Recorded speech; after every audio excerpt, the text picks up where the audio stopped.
les dimanches, Écho 237 refait l'actualité à travers l'émission Le Focus, le rendez-vous hebdomadaire qui traite des sujets saillants ayant marqué le landerneau médiatique du 237. Au sommaire de cette édition examen de fin d'année, le collectif des organisations de l'éducation au Cameroun fait planer la menace de boycott exaspéré par le long silence du gouvernement depuis les dernières négociations concernant le statut particulier des enseignants. Et face à ce qu'il qualifie d'impasse, il appelle les seigneurs de la craie à opposer un refus massif à la surveillance des examens de fin d'année qui débutent dans quelques jours.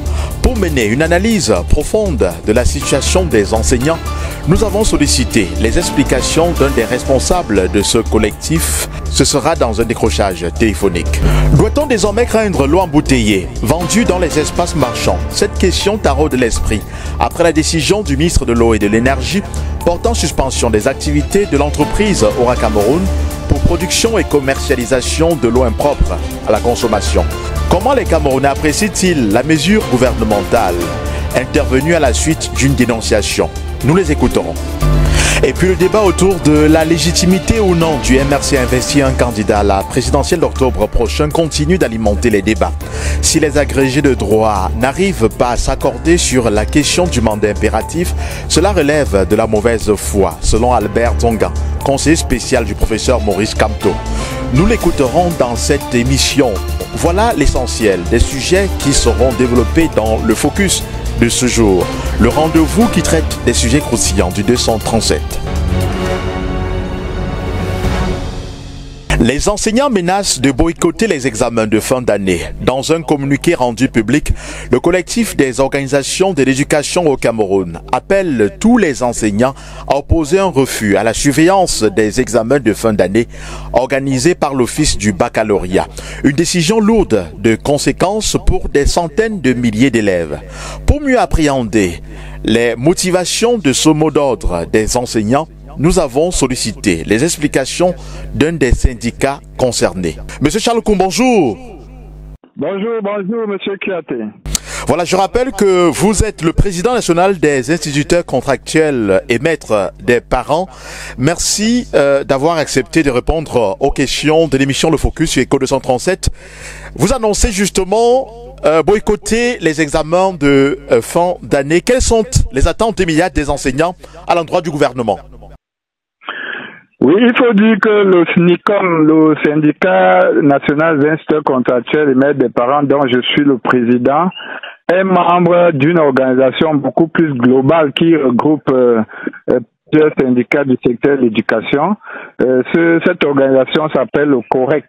Alors, au sein du COREC, nous avons donc décidé du boycott des examens de cette année afin de... Vous savez, lorsque on arrive à ce genre d'événements, d'organisations ou de projets, c'est justement pour exprimer notre ras-le-bol parce que les autres solutions envisagées jusqu'ici n'ont pas porté, n'ont pas été favorables. Les attentes que nous avions par rapport à nos projets, par rapport à nos revendications n'ont pas été comblées.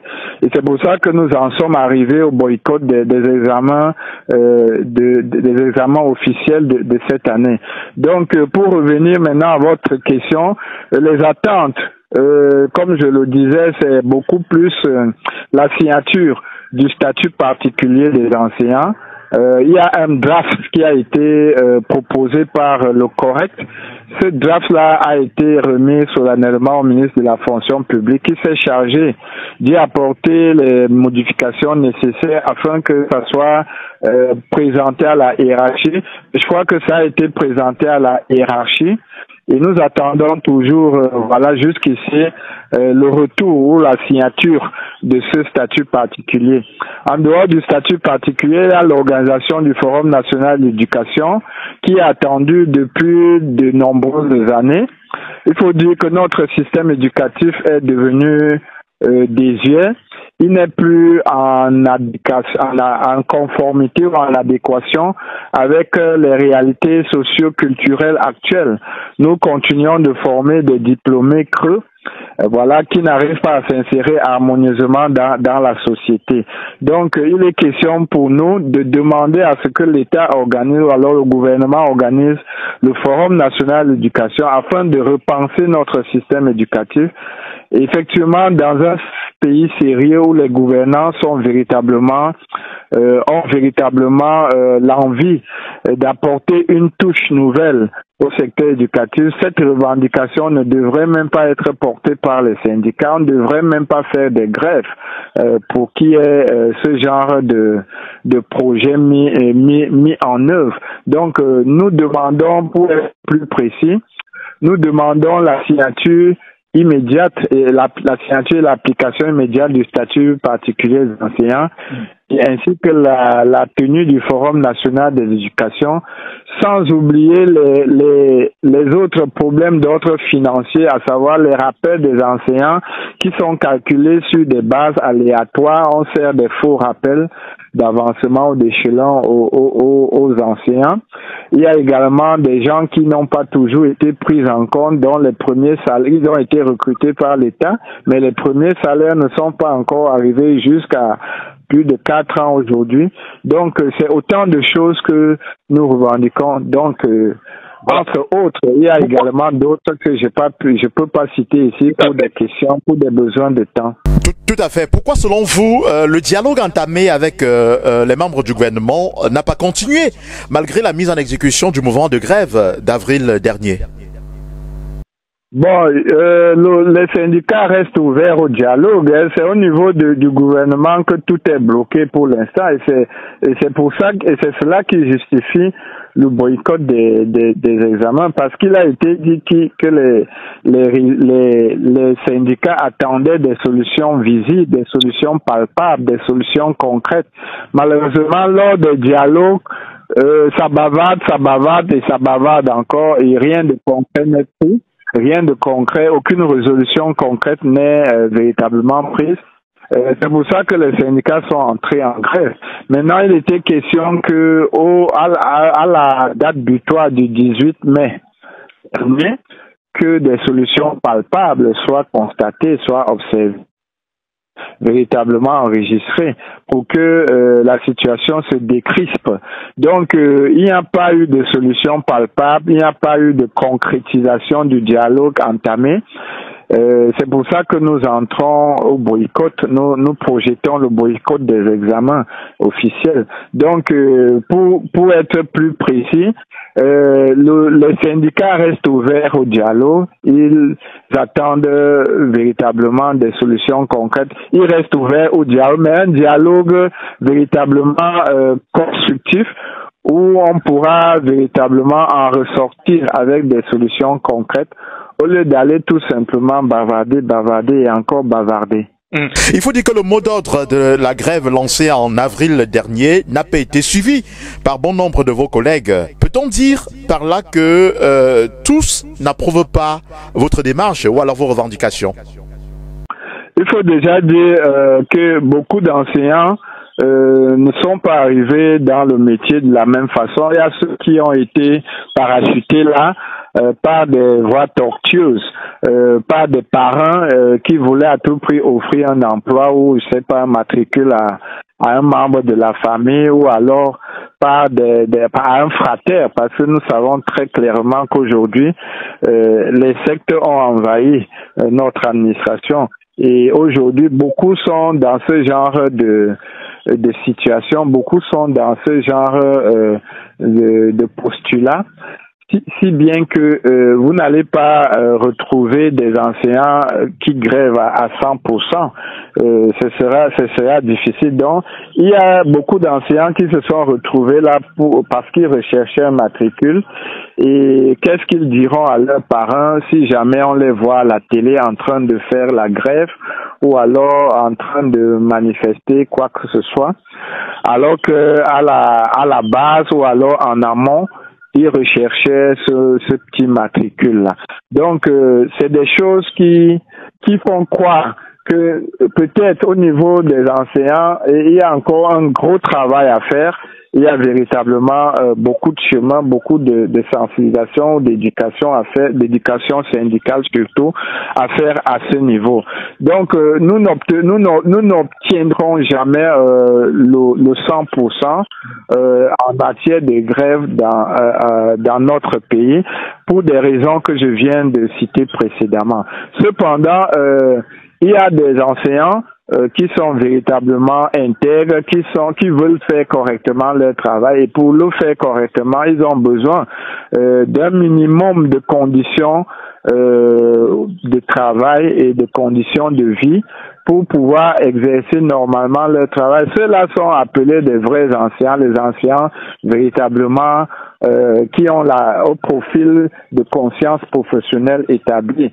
Et il faudrait pas que les gens se disent que nous qui faisons les grèves, nous qui organisons les grèves, nous qui manifestons notre ras-le-bol, nous qui sommes des syndicalistes, sommes des antipatriotes. Nous ne sommes pas des antipatriotes, bien au contraire, nous souhaitons faire notre travail au mieux afin de pouvoir former une jeunesse beaucoup plus citoyenne, une jeunesse capable véritablement à la fin du cursus scolaire ou académique de s'insérer harmonieusement dans la société, comme le dit l'article 4 de la loi d'orientation scolaire. Donc on n'obtiendra jamais le consensus chez les enseignants pour des raisons que je viens de citer, mais nous qui sommes encore décidés à changer, nous qui sommes encore décidés à faire bouger les choses, à faire évoluer les choses, nous tenons effectivement à ce que nous faisons, et nous pensons que le peu d'enseignants qui arrivent véritablement à souscrire ou alors à participer activement à nos activités de grève ou de manifestation, ce peu-là peut inverser la tendance. Et ceux qui attendent collecter ou récolter les fruits de nos grèves, les fruits de nos revendications, qui attendent patiemment les récolter alors qu'ils n'ont rien fait, ils seront tout simplement rattrapés par la nature, parce que le karma ne blague pas en matière de spiritualité. Vous avez dit tout à l'heure que vous restez disponible et ouvert au dialogue avec le gouvernement et le mot d'ordre du boycott des examens de fin d'année a déjà été lancé. Vous ne laissez passer le temps au gouvernement. Que pensez-vous que le gouvernement puisse faire véritablement pour que le mot d'ordre soit levé? Oui, je l'ai dit précédemment, le gouvernement a eu jusqu'au 18 mai dernier pour réagir, pour apporter les solutions concrètes à la phase de dialogue qui avait déjà été entamée précédemment. Le gouvernement a eu assez de temps pour cela, mais ils n'ont pas réagi, il n'a pas réagi. C'est pour ça que nous sommes passés à la phase active de la grève, le boycott des examens.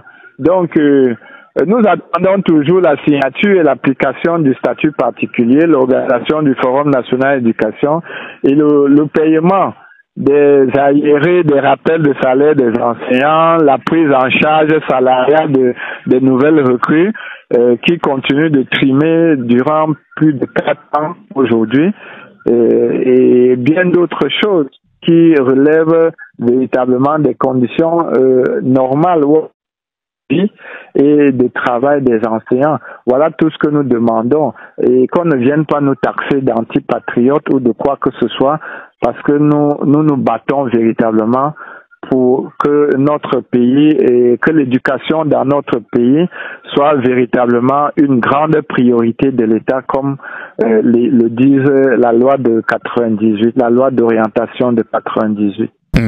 Merci infiniment, Monsieur Charles Kung. Je rappelle, vous êtes le président national des instituteurs contractuels et maîtres des parents. Vous êtes l'un des syndicats également qui constitue le COREX. Le COREX qui a son sein près de 19 syndicats d'enseignants. Tout à fait. Nous faisons partie de cette organisation globale qui unit tous les syndicats du secteur, la majorité, pas tous, la majorité des syndicats du secteur de l'éducation. Donc, nous espérons que le gouvernement va véritablement sauver l'école républicaine en répondant favorablement à ces préoccupations. En politique, polémique autour de la légitimité du mouvement pour la renaissance du Cameroun investi le professeur Maurice Kamto à l'élection présidentielle d'octobre prochain. Après le bal controversé des agrégés de droit sur la compréhension du mandat impératif au sens de la loi électorale, le conseiller spécial du leader du MRC, dans un entretien accordé cette semaine à Radio Balafon, n'est pas allé du dos de la cuillère pour dénoncer l'interprétation erronée de l'article 15 de la loi électorale fait à dessein pour discréditer la candidature de Maurice Kamto à l'échéance présidentielle. Écoutons ce morceau choisi de l'interview accordée à Cyril Bojiko. Je voudrais tout simplement vous rassurer que l'article 15 de la Constitution, nous la connaissions. C'est un dispositif qui existe depuis 1996. Les gens n'ont pas fait attention. Brusquement, ils se réveillent. Parce que nous, on n'est pas allés aux élections, mais on savait que nous avions tous les moyens pour que d'autres élus nous rejoignent, pour nous permettre d'être représentés. Le rôle de Kamto et notre rôle a été de dire au peuple, attention, vous pouvez vous libérer. Et aujourd'hui, on pense que notre degré d'enseignement a formé des Camerounais capables aujourd'hui de dire aux voleurs, monsieur, tu ne vas pas partir tranquillement. Si un fou arrive au marché, il se déshabille et commence à danser. Toi aussi, tu t'approches pour danser, tu es fou comme lui. L'article 15, alinéa 2, existe depuis 1996. Et c'est nous qui l'avons créé. Nous l'avons créé quand j'étais député. Monsieur Owona Joseph avait été chargé de la finition qui devait refléter ce que la tripartite avait recommandé. Et il se trouve que autour de lui, j'en faisais partie, et il y a un éminent Camerounais qui est encore vivant et qui occupe des postes importants. C'est Eton Hilarion. Hilarion Eton, oui. Qui est vice-président de l'Assemblée. Oui. Ce monsieur, dans sa modestie, il n'a pas encore pris parole. Mais c'est lui qui pouvait vous expliquer ce que c'est que le mandat impératif. Pourquoi ? Vous savez qu'après... multipartiste. Multipartiste. De 92, c'est ça ? Le RDPC n'a pas eu de majorité. Il fallait se débrouiller pour gouverner. Et nous craignons que l'opposition qui avait la majorité ne forme une coalition pour prendre l'Assemblée. On a cherché à contourner. Dans un premier temps, on est allé dans mon village, le Bamboutos. Dans le Bamboutos, oui. Et on a fait démissionner tous les députés, les 6 députés qui étaient élus sous la bannière de l'UNDP. Mais dans l'empressement, on n'avait pas vu que la loi faisait du député une propriété de son parti. Donc une fois ceux-là démissionnés, le parti les a remplacés par leurs suppléants. Et nous avions donc fait un coup d'épée dans l'eau. Le mandat était impératif. Oui. Le député était la propriété de la formation politique. Il y avait ce danger également de la manœuvre et de musellement des députés. C'est-à-dire même si le RDPC a voulu régler un problème, en profiter de la situation, c'était nécessaire parce qu'il y avait des députés qui ne parlaient pas à l'Assemblée, tout simplement parce qu'ils savent que s'ils parlent, ça va à l'encontre de ce que pense leur parti, leur chef de parti. Le chef de parti. Et que, ipso facto, ils seront renvoyés et chassés de l'Assemblée. Oui. Donc les gens se taisaient. On a donc voulu rendre aux députés sa liberté de parole et sa représentativité de la circonscription qu'il a envoyée à l'Assemblée. C'est pour ça qu'on a dit tout mandat impératif est nul. J'ai été le premier député du RDPC à démissionner. Et curieusement, si vous voulez savoir comment ça s'applique, à la séance suivante, Kavaïe a dit « Monsieur Zonga, vous faites quoi là? Vous avez déjà démissionné ?» Je me suis mis à rire et je lui ai dit tout simplement « Monsieur le Président, tout mandat impératif est nul. » Il est retourné vers Eton Hilarion et lui a dit « Qu'est-ce que ça veut dire ?» Eton Hilarion lui a dit que non, ça veut dire que quand un député démissionne, il reste député. Il dit « Caille !» Donc, ça a commencé comme ça a donné le ton de la liberté de l'être. La Constitution, c'était en 96 et mon mandat a couru jusqu'en 97. Donc, j'étais à l'Assemblée, j'étais assis, je narguais même mon ami Kavayeye. Et c'est à partir de moi qu'on se dit que, mais attention, cette loi mérite qu'on la complète. Parce que la loi électorale dont les gens s'en prévalent, y compris ton ami M. Grégoire Ouana, dit que il faut être le parti représenté à l'Assemblée. D'accord? Mais quand j'ai démissionné, pour être député, il n'y a pas d'élection de candidature libre.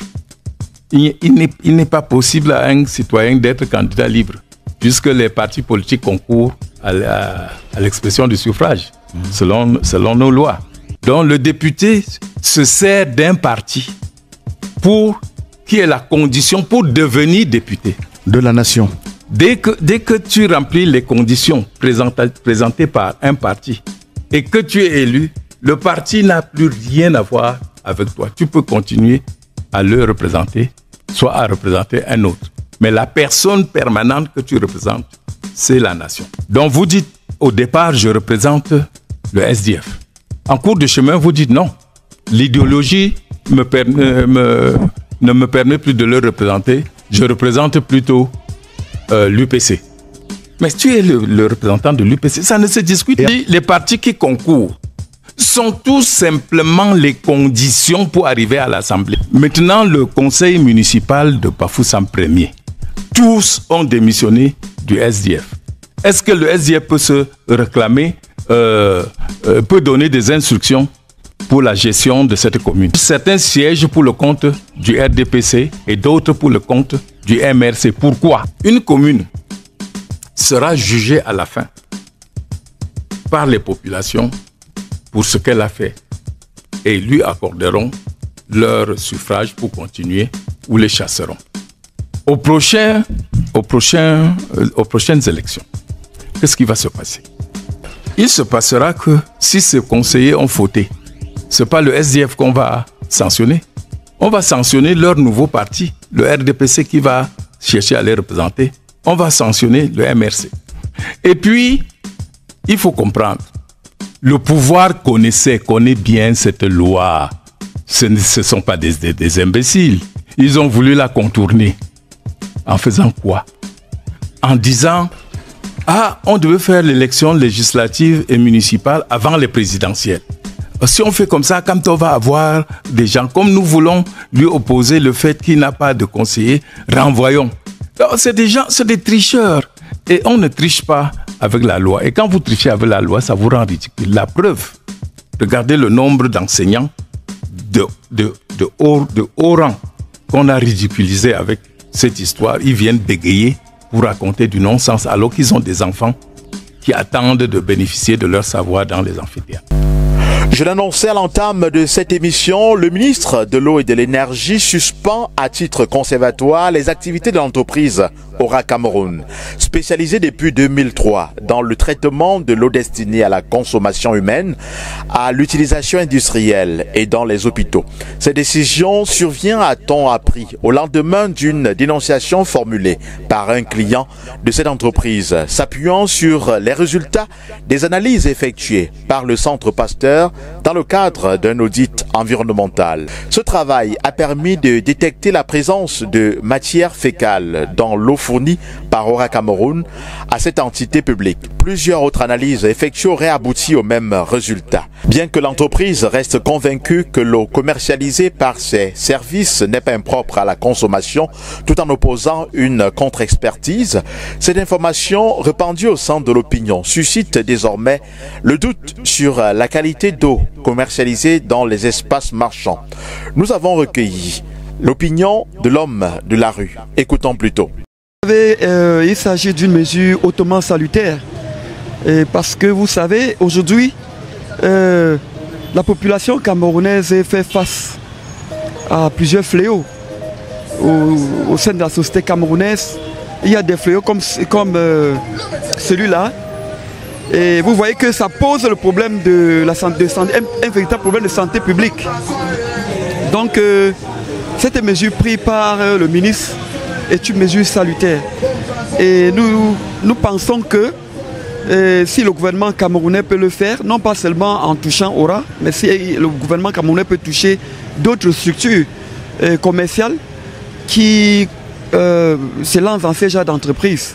Bon, si ça veut que c'est vrai, que l'analyse est fondée et que vraiment après analyse, on a vraiment eu des résultats qui déclarent que non, cette eau est dangereuse pour la santé de la population. Bien évidemment, je suis d'accord avec la décision du ministre.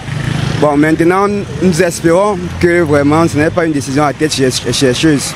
Parce qu'au pays, il y a toujours un peu de flou dans tout ce qui se passe.